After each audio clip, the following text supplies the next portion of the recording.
You, John Fitzgerald Kennedy, do solemnly swear I, John Fitzgerald Kennedy, do solemnly swear that you will faithfully execute the office of President of the United States that I will faithfully execute the office of President of the United States and will, to the best of your ability, and will, to the best of my ability, preserve, protect, and defend the Constitution of the United States. preserve, protect, and defend the Constitution of the United States. So help you God.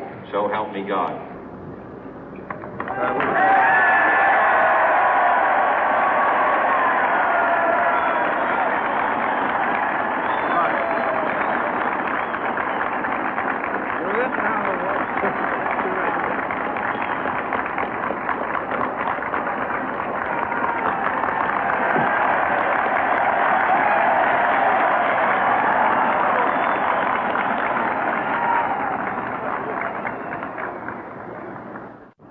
Vice President Johnson, Mr. Speaker, Mr. Chief Justice, President Eisenhower, Vice President Nixon, President Truman, Reverend clergy, fellow citizens.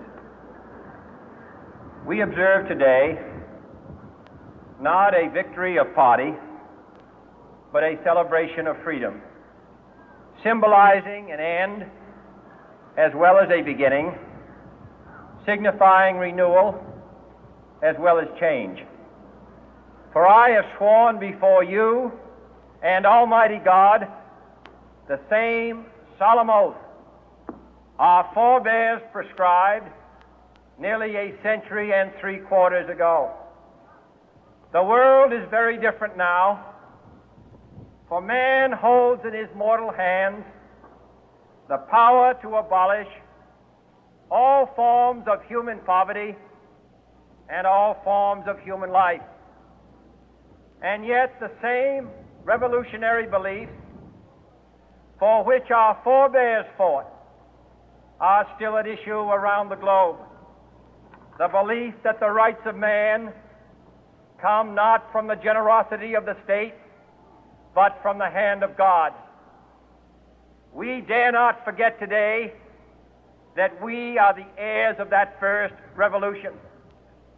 Let the word go forth from this time and place to friend and foe alike that the torch has been passed to a new generation of Americans born in this century, tempered by war, disciplined by a hard and bitter peace, proud of our ancient heritage, and unwilling to witness or permit the slow undoing of those human rights to which this nation has always been committed and to which we are committed today at home and around the world.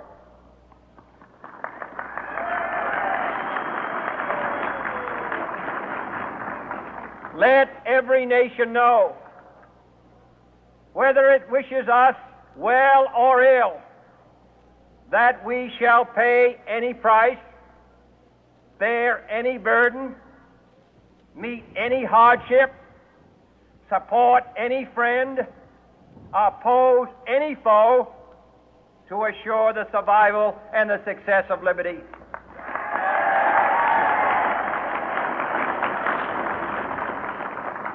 This much we pledge and more. To those old allies whose cultural and spiritual origins we share, we pledge the loyalty of faithful friends. United, there is little we cannot do in a host of cooperative ventures. Divided, there is little we can do, for we dare not meet a powerful challenge at odds and split asunder. To those new states whom we welcome to the ranks of the free, we pledge our word that one form of colonial control shall not have passed away, merely to be replaced by a far more iron tyranny. We shall not always expect to find them supporting our view, but we shall always hope to find them strongly supporting their own freedom, and to remember that in the past, those who foolishly sought power by riding the back of the tiger ended up inside.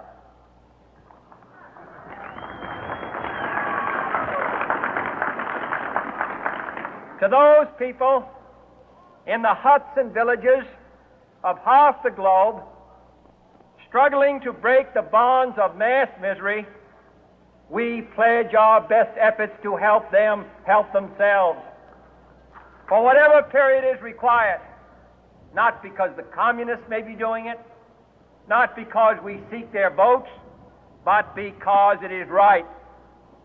If a free society cannot help the many who are poor, it cannot save the few who are rich.